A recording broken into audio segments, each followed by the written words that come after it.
esse é um pouco do paralelo assim que eu faria, né? Um mais de reserva de valor, mais para investimento de longo prazo, o outro muito mais com velocidade, com giro, atrelado a uma atividade econômica. Todos os primitivos financeiros, a nossa visão é que eles de fato vão ser substituídos do que existe hoje para uma infraestrutura nova que seja a stablecoins, né? Toda conta bancária ela é uma wallet, todo método de pagamento é uma função dentro de um smart contract chamado transfer. E isso não independe se você está falando do mercado brasileiro, do mercado colombiano, Estados Unidos, China. Leandro Noel, cofundador da Venia, vai te contar se as stablecoins têm o potencial de substituir as moedas tradicionais. Antes de começar esse episódio, só um recadinho. Não esquece de curtir esse vídeo e se inscrever no nosso canal. Sejam bem-vindos a mais uma edição do Future of Money, o nosso podcast semanal aqui na Exame, patrocinado pela Mint e pela Sicredi. Eu sou a Mariana Maria, editora do Future of Money, e meu convidado de hoje é o Leandro Noel, cofundador da Venia. Muito obrigado, uma honra estar aqui gravando com você. Eu que agradeço, e a gente vai ter um monte de assunto para falar hoje, porque para quem não sabe, a Venia é a empresa por trás da stablecoin de real, né, a BRLA. Então, vamos falar bastante sobre esse assunto. Mas, antes da gente começar a aprofundar mais nesses assuntos mais específicos, digamos assim, vamos apresentar um pouco você para quem está assistindo, te conhecer melhor, saber da sua trajetória, né? Ainda mais pessoas que fundam empresas, é sempre bom, sempre tem história para contar, né? Então, me fala um pouco de você. Eu vi que você é formado no ITA, né, uma faculdade Exato. super renomada aqui no Brasil. Era o terror quando eu estava na escola. Tinha aqueles simulados, né, com o exercício do ITA. Terrível. Então, conta um pouco sobre você e como você foi cofundar a Venia. Super. Bom, então é isso, sou engenheiro de formação, mas já na faculdade eu percebi que eu não teria uma carreira técnica. Sempre me interessei mais por business e negócio de maneira geral.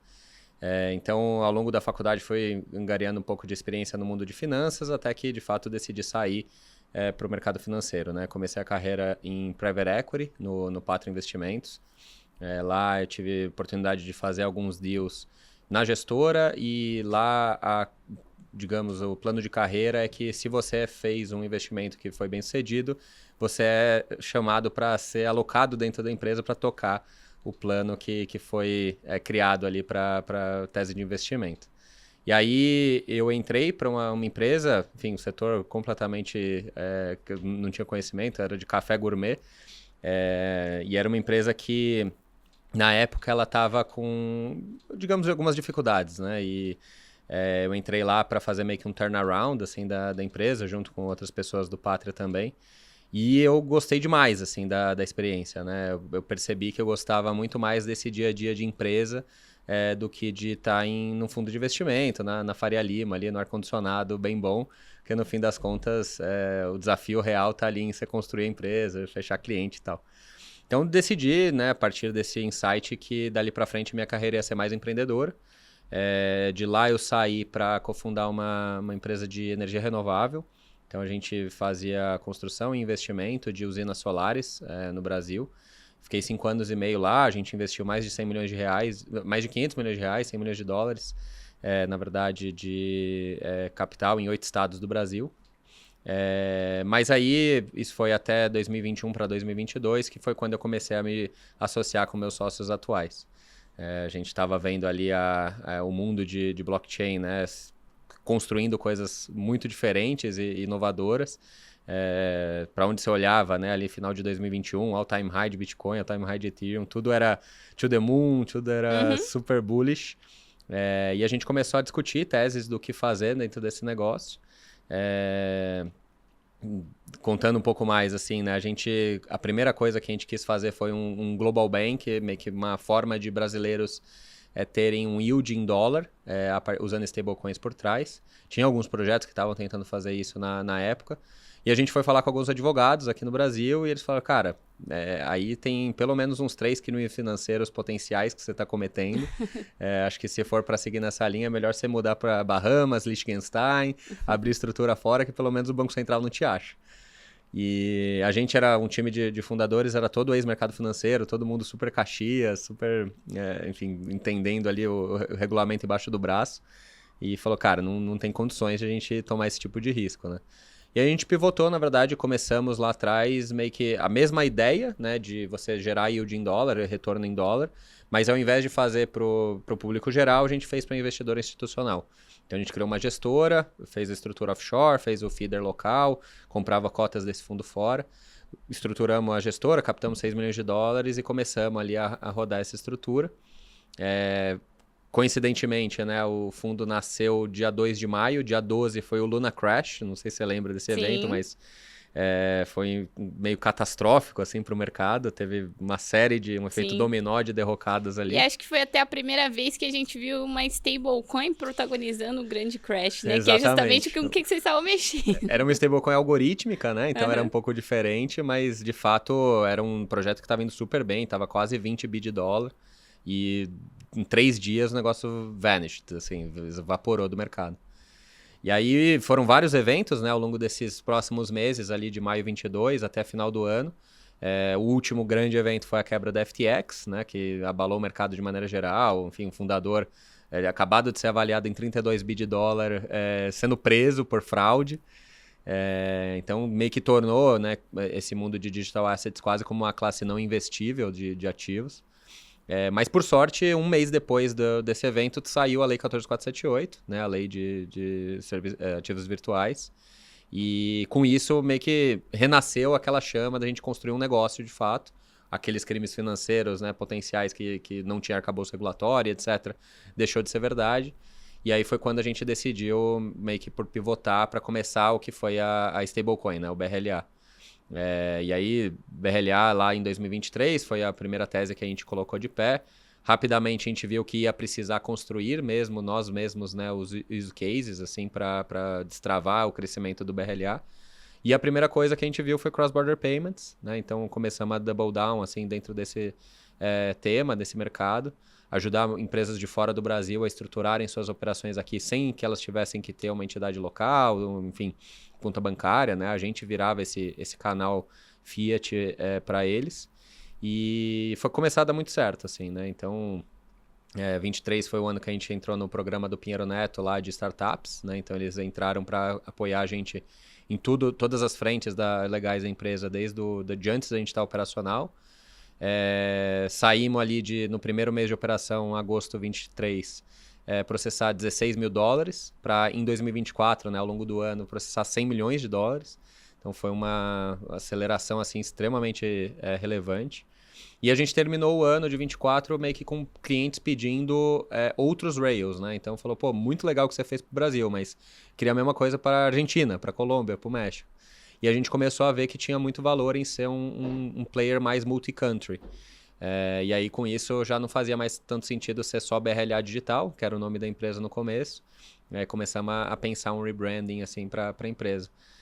E aí, hoje, como a Venia, né, a gente está ajudando empresas, tanto locais quanto fora do Brasil, com produtos financeiros como FX, Banking e Payments em múltiplas moedas. Né? Hoje, principalmente real e dólar e euro. Mas também peso argentino, peso colombiano, mexicano, eventualmente CNY, Dirham e por aí vai, que são moedas bem relevantes assim, de comércio exterior também. Então, temos visto de tudo um pouco, o mercado está se transformando, clareza regulatória vindo, Banco Central regulando, e estamos super animados assim, com essa nova fase do mercado.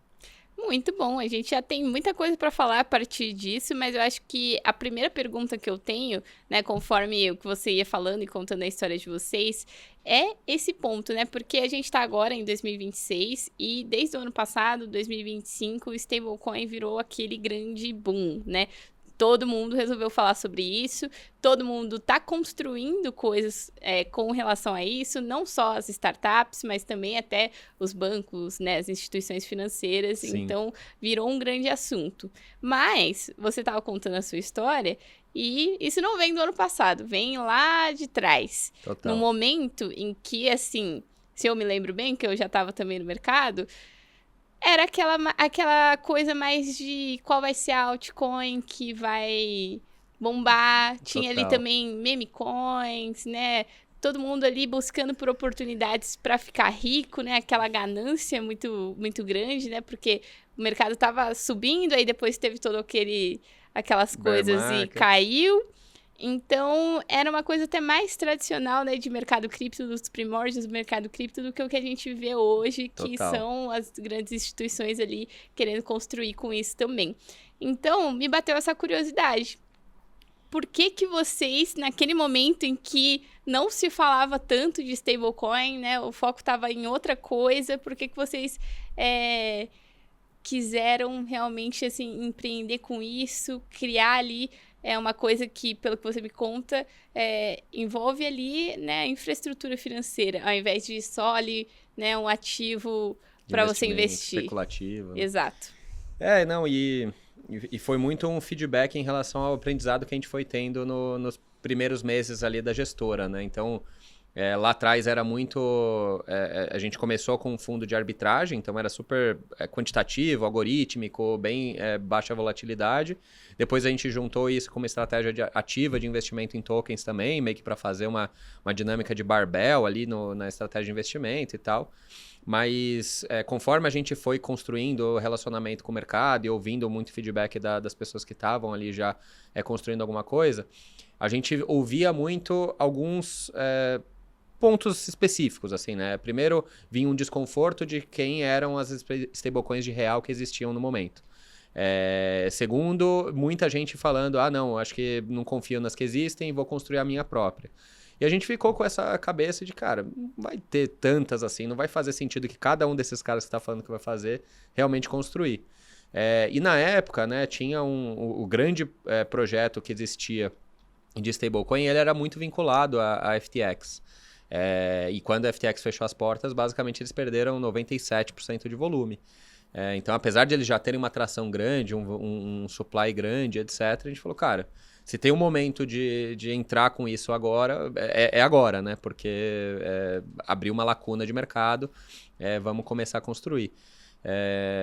E aí, putz, a gente imaginava um modelo totalmente diferente do que é hoje, né? A gente imaginava meio que algo mais parecido com o que é a Tether e a Circle, né? Que, enfim, na época acho que a Tether estava com, sei lá, 30, 40 bi de dólar. A gente falou, pô, a gente não vai ter 30, 40 bi de dólar, mas vai ter 30, 40 bi de real. Pronto, o CDI é alto aqui, muito mais alto do que o US Treasury. Vamos gerar receita financeira e tá ótimo. Não podia tá mais enganado, né? O mundo não era cor-de-rosa. E aí foi, enfim, muito mais desafiador, assim, você gerar liquidez, né, e transações. Graças a Deus, hoje a gente está com o BRLA transacionando mais de 2 bi on-chain por mês. Isso conta tanto o que passa pela infraestrutura da Venia, né, e dos nossos clientes, mas também o mercado secundário de maneira geral, né, pessoas em DeFi que têm acesso ao token e transacionam entre si. Mas, enfim, foi uma junção assim, de quebra-cabeças e de pontos específicos ali que juntou as sinapses pra gente começar esse negócio. Mas a gente era meio taxado de louco mesmo.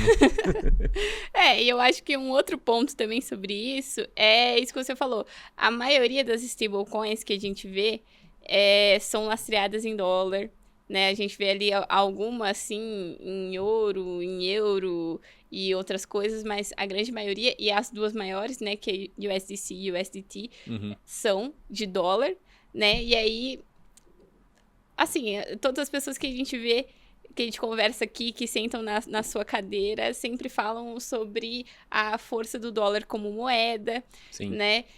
E tudo mais. Então, quando a gente pensa no real, como é que fica essa questão? Por que que vocês escolheram fazer uma stablecoin de real? Lógico que eu imagino que já existia uma concorrência grande para stablecoin de dólar, mas quais foram os princípios ali e o que vocês imaginam acontecendo ali com uma stablecoin de real?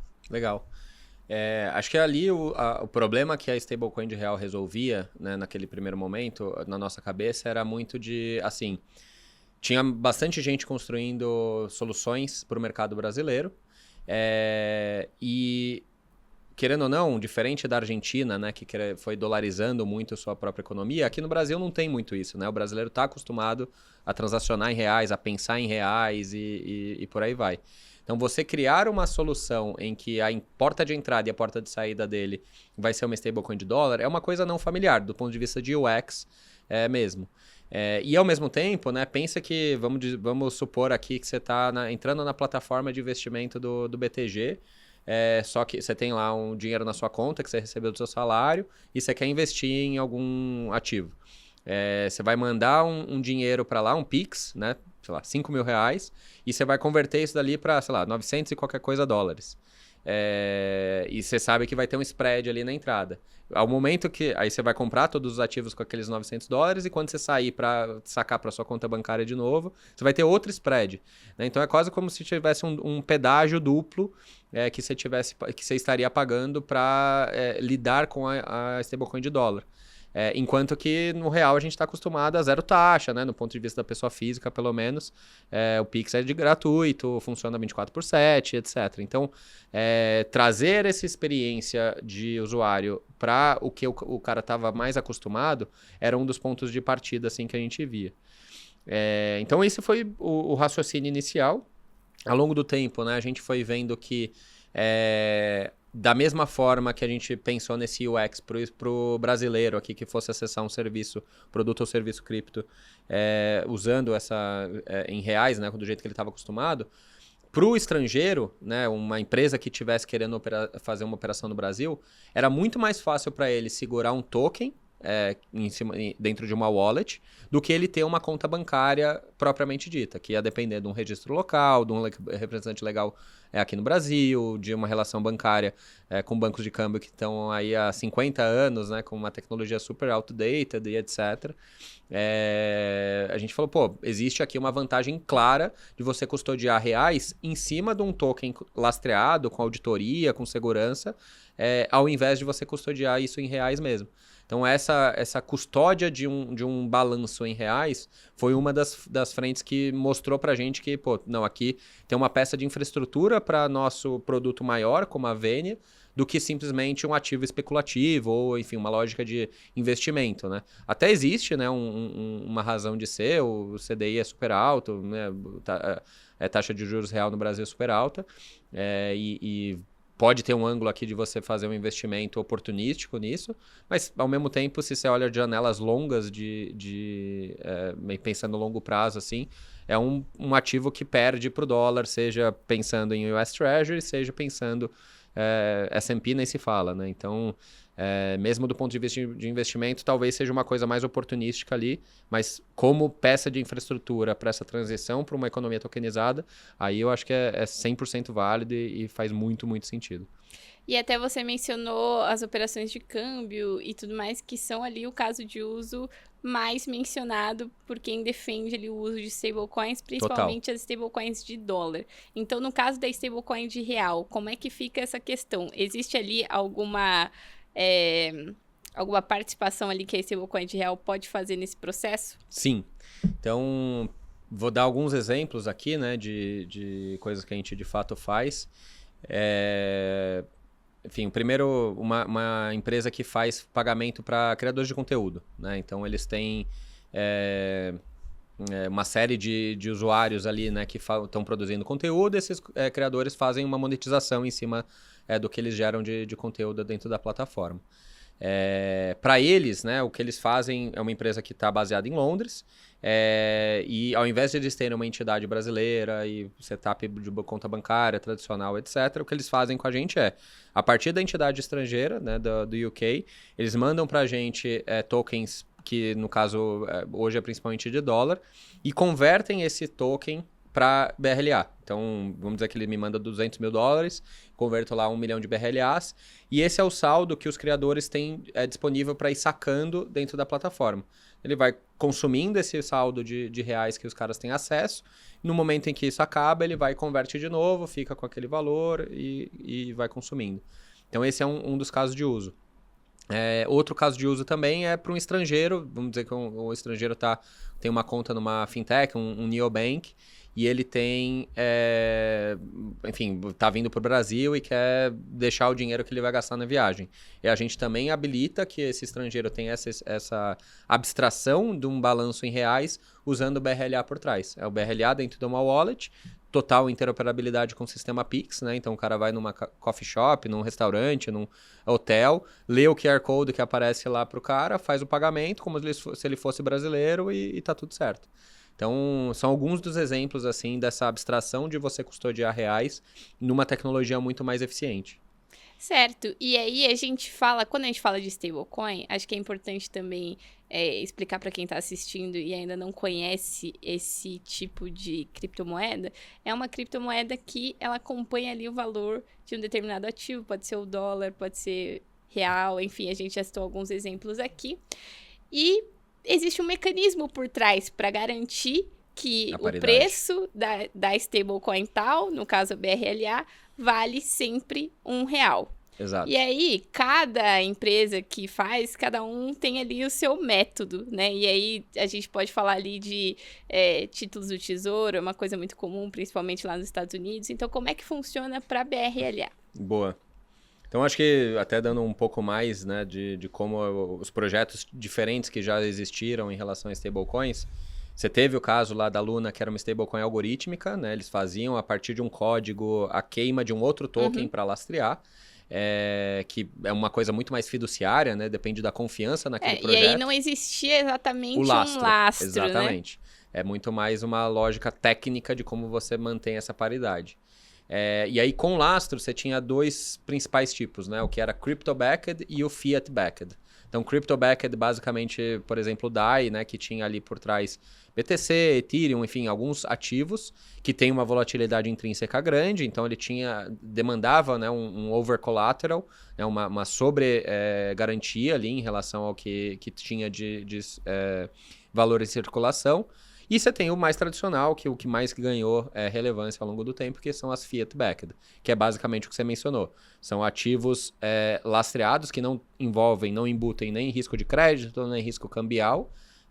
São basicamente a caixa, equivalentes de caixa, como Tesouro Selic, como produtos financeiros de High Quality Liquid Assets, né? É um termo bastante usado dentro dos diferentes bancos centrais ali em relação a esse tema regulatório. Para fazer o lastro. Então, o que no fim do dia garante é que no mercado primário, né, um cara que tem acesso à vênia diretamente, em qualquer momento do tempo, eu só faço a emissão do BRLA no momento em que inicialmente eu recebo os reais que eu vou deixar numa conta de lastro, e só vou fazer o saque disso no momento em que eu queimar os tokens, e aí sim eu saco o lastro para poder fazer o pagamento. E isso, desde lá do começo, 2 meses de operação, a gente já tinha uma auditoria terceirizada, né? Uma empresa, de fato, de Londres, que tem operação no Brasil já há 30 anos, fazendo essa validação de que tudo que a gente tinha de supply era menor ou igual ao que a gente tinha de lastro dentro das contas bancárias. Então, todo mês a gente faz esse monthly attestation aí em relação ao Proof of Reserves. E basicamente esse é um modelo que mais funcionou no mundo e que acredito que é o que mais realmente garante a confiança ali no projeto. E aí, quando a gente fala de stablecoin, a gente tem aqui, e no Brasil principalmente, a gente tem o uso de stablecoin é maior do que de um Bitcoin, por exemplo, né? Os dados da Receita Federal mostram isso, né? E o USDT ali está superando o Bitcoin. Sim. Como é que você enxerga esse cenário do mercado brasileiro para stablecoins, né? Porque o brasileiro, no final das contas, ele também é um investidor com mais apetite ao risco, com mais ganância ali, né? Quer ficar rico. Então, qual que é o apelo das stablecoins para o brasileiro? E também, como que uma stablecoin de real pode se destacar nesse cenário? Legal. Então, acho que de fato tem que separar um pouco, né, o que é esse perfil mais de investimento de um perfil mais transacional. Né? Então, quando você olha para o Bitcoin, ele, se querendo ou não era a ideia inicial, mas no fim das contas ele se consolidou como um ativo de reserva de valor. Né? Então, se você pega, né, a movimentação de carteiras que têm acesso a Bitcoin, ela é baixíssima. O negócio sobe, os caras não vendem, desce, os caras não vendem, e só vai comprando mais e por aí vai. Né? Então, existe sim, né, enfim, volatilidade, uma liquidez relevante dentro desse ativo, mas ela não se compara do ponto de vista de perfil de uso com as stablecoins, que na verdade são muito mais transacionais, né? Que você tem empresas que estão fazendo pagamento de criadores, você tem turistas estrangeiros vindo para o Brasil utilizando elas para fazer pagamentos.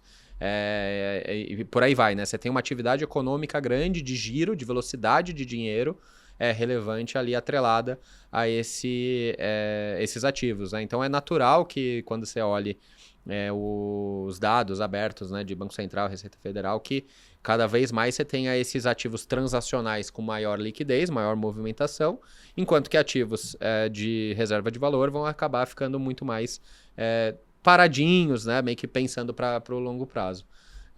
Então, acho que entre esses dois, eu diria que esse é um pouco do paralelo assim, que eu faria, né? Um mais de reserva de valor, mais para investimento de longo prazo, o outro muito mais com velocidade, com giro, atrelado a uma atividade econômica.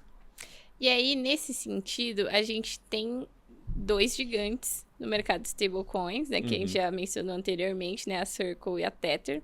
E as duas são stablecoins de dólar.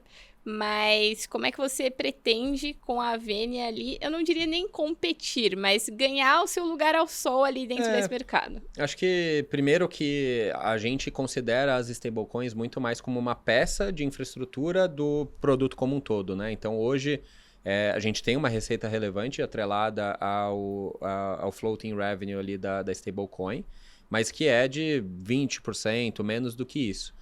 O grosso, né, 80% mais do que a gente gera de receitas dentro da empresa, na verdade, está nesse transacional. Né? Então, seja FIIs para settlement local de pagamentos em dólares, em pagamentos em euros ou via Pix, conversão de moedas. Né? Então, o cara manda um Pix aqui para pagar uma fatura da AWS fora do Brasil. Pô, essa conversão de moeda, a gente tem um spread, um take rate em cima. Tem ali uma parte relacionada também a administração, né, do que a gente tem de dinheiro custodiado dentro da plataforma. Então, acho que está muito mais atrelado a esses produtos financeiros que a gente está construindo usando stablecoins do que a stablecoins por si só. Né? Então, é muito mais o que eu quero construir com essa stablecoin, mais do que a stablecoin sozinha como um ativo ou o produto da empresa, né?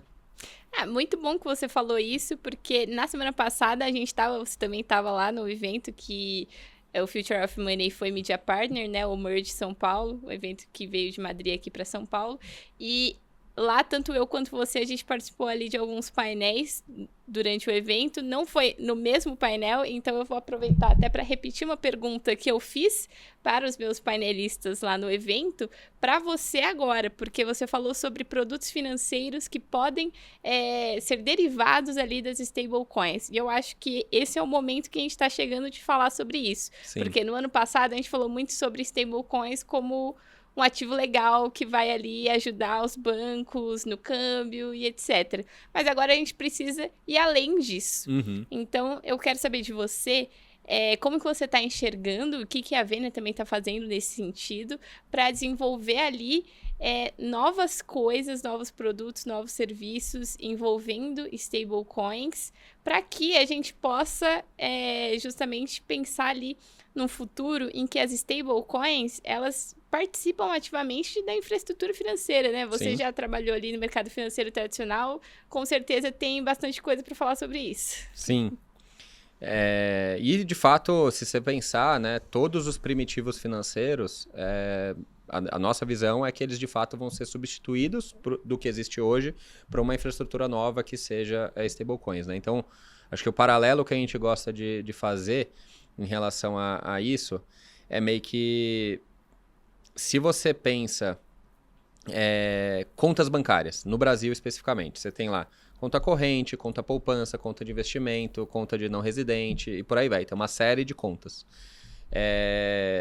Métodos de pagamento, mesma coisa. Você tem TED, você tem boleto, você tem Pix, mas mesmo o Pix tem QR Code, chave Pix, Pix parcelado, Open Finance, uma série de métodos de pagamento. Mas quando você faz o depara disso para wallets, para stablecoins, você tem toda a conta bancária, ela é uma wallet, todo método de pagamento é uma função dentro de um smart contract chamado transfer. E isso não independe se você está falando do mercado brasileiro, do mercado colombiano, Estados Unidos, China. Você tem exatamente os mesmos padrões, mesma tipologia ali de funções financeiras sendo padronizadas no mundo inteiro. Então, isso acho que traz uma vantagem muito grande do ponto de vista de infraestrutura tecnológica para os bancos, né? Você vai ter um padrão que, putz, hoje um é codado em COBOL, outro é codado em, sei lá, diversas línguas extremamente antigas, e cada um fala na sua língua, né? Cada um tem a sua pedaço de infra ali que comunica de uma forma específica. Quando você transaciona para esse mundo em que as funções elas são as mesmas no mundo inteiro, você tem uma conexão das diferentes economias muito maior. Então, o mundo que a gente vislumbra após o uso das stablecoins, a gente já está vendo isso, né? Times que estão lançando em múltiplos países, com um time super enxuto, com, sei lá, menos de 50 pessoas, o cara tem operação em 10 países diferentes e tal. A gente acredita que o mundo vai para um lugar em que empresas vão lançar produtos financeiros para monetizar a sua base de clientes, base de fornecedores, de uma maneira global, desde o início, e eles vão começar a decidir, não, eu vou me juntar com um player que já tem as licenças, que já tem, né, a infraestrutura ali por trás para me fazer o time to market reduzir, e nos lugares em que eu ver que eu tenho uma relevância maior, que eu consegui achar o caminho de go-to-market, que são muito core para mim, eles vão e começam a desenvolver eles mesmos, eventualmente toda a parte do backbone de infraestrutura financeira, né? Porque acho que você tem muito a cabeça, né, no câmbio de falar, putz, os stablecoins facilitam o settlement, mas existe toda uma jornada ali de compliance, de antifraude, de QIC, prevenção da lavagem de dinheiro, que são partes extremamente críticas que qualquer regulador vai precisar ver para garantir uma saúde do ecossistema, que são caras de você desenvolver, levam tempo e tudo mais. Então, acho que ter esses providers de infraestrutura financeira é meio parecido com o que existiu de servidores no mundo, na transição de servidores físicos para cloud. Então, 20 anos atrás, né, se você fosse querer construir um servidor no Japão, você ia ter um time grande que ia ir 6 vezes para o Japão, ia ter uma pessoa dedicada para achar real estate, uma pessoa para achar maquinário, uma pessoa para achar refrigeração, eletricidade, vários projetos em paralelo ali rodando, e depois de, sei lá, 18, 24 meses, você ia ter um servidor dedicado. Chegou a AWS. Hoje, você abre uma conta, você faz 3 chamadas de API, você tem um servidor dedicado para você na Irlanda, no Japão, nos Estados Unidos, onde seja. Então, a gente acredita que o paralelo vai ser muito grande desse mundo de servidores, né? A Venia entrando com esse AWS-like tipo de produto. Por APIs, poucas chamadas de API, você tem uma camada para fazer recebimento de depósitos, fazer transferências, fazer conversão entre moedas, poder rentabilizar o saldo que você tem disponível. Então, acho que esse é um pouco da visão que a gente está construindo para aí como a gente acredita que o mundo está indo, e estamos tentando se adaptar para extrair o máximo desse novo mundo. É justamente o que eu ia perguntar, né? Essa transição, então, para blockchain, para stablecoins, no caso, você enxerga como algo mais simplificado do que já foram outras transições ali no passado. Não vamos ter... Então, por exemplo, a gente pode até diminuir a nossa expectativa ali de daqui quantos anos você acha que essa transição vai acontecer. Exatamente. E eu acho que cada dia mais esse tempo vai ficar menor, assim, com tudo que está tendo de avanço de AI e a capacidade de pessoas não técnicas a conseguir construir produtos tecnológicos e tudo mais, usando Cloud Code, usando curso, enfim. Tem diversas ferramentas que estão crescendo de maneira extremamente rápida, e isso encurta muito assim, o tempo, a energia, os recursos que você tem que fazer para poder construir soluções como essa, né? E mesmo quando você pensa nesse mundo pós-AI, um agente de AI, ele não vai abrir um internet banking e começar a fazer transações ali por modelo. Ele vai chamar uma função de API para poder fazer uma transação, né? Então, o stablecoins, elas também tá com essa tendência, né? Esse vento de cauda do mundo de agentic commerce, agentic payments. Todo esse mundo de AI, no fim das contas, também é um vento favorável para a adoção de stablecoins, porque... Enfim, os agentes estão ficando cada vez mais poderosos e é questão de tempo para eles também começarem a fazer transações financeiras. E não tem outra solução, outra tecnologia que esteja mais adequada do que as stablecoins, que são, de fato, pedaços de código totalmente interoperáveis com o mundo de AI, né? E a gente está falando aqui sobre tudo que pode sair ali, né, das stablecoins, produtos financeiros, inovações e tudo mais. E eu não sei se você vai concordar, mas quero trazer aqui para discussão. A gente tem já um exemplo sobre isso, que são os cartões ali de stablecoins, que tá todo mundo usando para viagem, e eu acho que isso também ilustra um pouco daquele futuro que muita gente que já sentou aí na sua cadeira sempre falou de que no futuro nós vamos usar stablecoins, cripto, blockchain e ninguém vai saber, né? Então, o que a gente vê ultimamente ali é uma onda de empresas fazendo cartões com stablecoins e as pessoas realmente usando. E pessoas assim que você imagina que, não, é o nerd lá que gosta de cripto.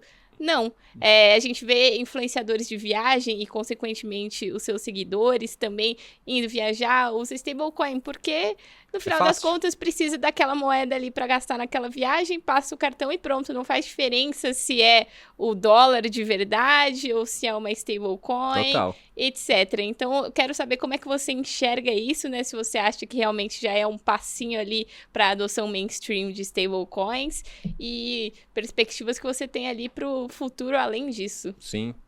Não, e a gente é provider de vários desses players de cartão, né? Então, a gente tem uma relação grande e vê o crescimento 2 dígitos por mês, né? O nível de crescimento que esses caras estão tendo. Realmente é uma solução muito, muito prática que traz um benefício enorme. Inclusive, você mencionou o Merge, né? Que teve semana passada aqui, que foi um evento que veio de Madrid. Em outubro, eu estava lá em Madrid também. A gente foi patrocinador lá do evento também. E quando eu fui para lá, eu fui usando um desses cartões, usando stablecoin. Eu comprava usando minha conta na Avenue, mandava Pix, mandava para o USDC e enviava para a carteira do cartão ali e gastava lá perfeitamente bem. Então, é realmente muito simples, muito prático e são exemplos de empresas que estão crescendo absurdo, com um time extremamente enxuto, porque eles estão usando essa tecnologia que ela é padrão. Basicamente, para você mudar de Brasil para Argentina, você troca BRL por ARS, é o mesmo um parâmetro de API que vai trocar, e você está no mercado novo, assim. Então, o tempo de desenvolvimento, o tempo de chegada no mercado, assim, ele cai muito ao você utilizar uma tecnologia que ela é padrão em todos os mercados, sabe? Então, esse tipo de solução, acho que a gente tinha muito uma discussão entre qual que é o caminho para você chegar no mainstream, né? Você pode chegar num caminho de fazer uma educação gigantesca e vender para todo mundo, explicar a todo mundo o que é blockchain, o que é um smart contract, por que Ethereum funciona diferente do Bitcoin, por que Solana funciona diferente do Ethereum, e pensar, né, todas essas camadas de infraestrutura. Ou você pode dar uma coisa que o cara já está acostumado e fazer uma abstração daquilo. E o cartão de crédito é uma coisa que você bota no Apple Pay, 2 cliques, passa na maquininha e acabou, entendeu? Então, quando você consegue chegar numa experiência de usuário que o cara já está acostumado e está rodando em cima de uma outra tecnologia, pouco importa para ele. Se está funcionando e resolve o problema dele, perfeito. Acho que a gente fala muito de a tecnologia ela é boa quando ela é invisível, né? Ninguém quer saber se o BTG roda na AWS ou roda no Google Cloud. O que importa é que está lá, corretagem rolando, comprou o produto que precisava, não teve problemas de UX, não teve problema nenhum, né? Então, enfim, acho que a gente tem muito essa cabeça da abstração, né, como alvo de você chegar no mainstream. E cada vez mais a gente vai ver, né, as empresas vão ver que a adoção dessa tecnologia vai ser muito benéfica. Certo, e a gente falou muito sobre como do ano passado para cá as stablecoins viraram o grande assunto entre todas as empresas, todos os membros do mercado, não só do mercado cripto, mas do mercado financeiro, de fato. Uhum. Mas, um pouco antes desse boom das stablecoins, havia também muito assunto sobre as CBDCs, né? Sim. Que são ali as moedas digitais emitidas pelos bancos centrais e que o nosso Banco Central no Brasil também estava ali desenvolvendo o Drex, que ali passou por alguns probleminhas ali no projeto, Sim. Vai precisar ser redefinido. Então, e no final das contas, principalmente aproveitando para fazer essa pergunta para você, porque vocês têm uma stablecoin de real, para a pessoa que olha para aquilo, parece essencialmente a mesma coisa. Uma stablecoin de real e uma CBDC que também vale R$1 emitida pelo Banco Central. Então, queria entender, na sua visão, primeiro, qual que é a diferença entre as duas e por que vocês optaram por empreender, então, com uma stablecoin de real? Eu imagino que você acredite que no futuro as stablecoins elas vão vencer as CBDCs. Não sei, estou fazendo uma suposição aqui. Sim, sim. Mas quero que você me explique tudo sobre isso. Legal. Primeiro, eu acho que a gente sempre foi perguntado muito com a cabeça de mas você não acha que o Drex vai matar o negócio de vocês, e etc, né? Então, era sempre num tom muito mais de risco pro negócio. E a gente nunca viu dessa forma. Na verdade, a gente via o Drex como um acelerador da adoção de uma economia tokenizada, vinda com o lastro do próprio Banco Central, o próprio regulador, falando que eles acreditam que esse é o futuro e, consequentemente, você tinha ali mais atenção, mais awareness, as empresas começando a fazer pilotos e se juntando ali para tentar construir algo em cima e etc. Então, acho que foi muito positivo no sentido de trazer esse awareness e quebrar um pouco da barreira de desconhecimento, né, da empresa. Então, acho que, na verdade, foi muito mais benéfico do que prejudicial. O fato deles não terem conseguido levar a cabo, né, o projeto, acho que é porque se você pensa, né, em qualquer mercado, você tem uma velocidade muito mais relevante sendo imprimida pelo setor privado do que quando você olha o setor público, né? Então, a inovação, né, as coisas acontecem muito mais rápidas pela experimentação e com menos amarras, menos governança. Não que isso seja ruim, né? De maneira alguma eu tô criticando, é o que é. E consequentemente, quando você junta, né, 5 empresas diferentes, instituições financeiras, big techs, dentro de um consórcio para poder fazer um projeto. Cada um desses times, né, dessas empresas tem as suas prioridades principais. Olhar aquele negócio como uma coisa meio lateral, meio, enfim, que não é core ali pro dia a dia, que ainda não vai lançar alguma coisa, não vai gerar valor pro negócio de fato, pro cliente dela de fato no curto prazo. Você acaba tendo uma série de incentivos e desalinhamentos ali que acaba atrapalhando, né? Então, acho que teve ali uma série de complexidades técnicas de infraestrutura tecnológica, de como que essas empresas iam conseguir rodar nodes do Drex, esse tipo de coisa, que acho que foi talvez subestimado no momento da definição do projeto. E quando eles viram, o mercado já tinha avançado 1000 vezes e eles ainda estavam ali no 1.1, entendeu? Então, acho que deve ter sido um pouco dessa discussão de, aqui a melhor alocação de recursos que eu devo ter enquanto regulador, enquanto tudo que tenho para fazer é aqui que eu gasto energia, ou eu deixo, pego minha energia e coloco os guardrails, coloco as diretrizes, as definições para que esse mercado privado ande da melhor forma possível, né? Então, acho que deve ter tido algumas discussões, alguns pensamentos, né, lá dentro do Banco Central nesse sentido. E acho que eles fizeram um papel excelente nesse awareness da economia tokenizada, mas estamos vendo hoje, né, que o mercado está andando independente de CBDC ou não.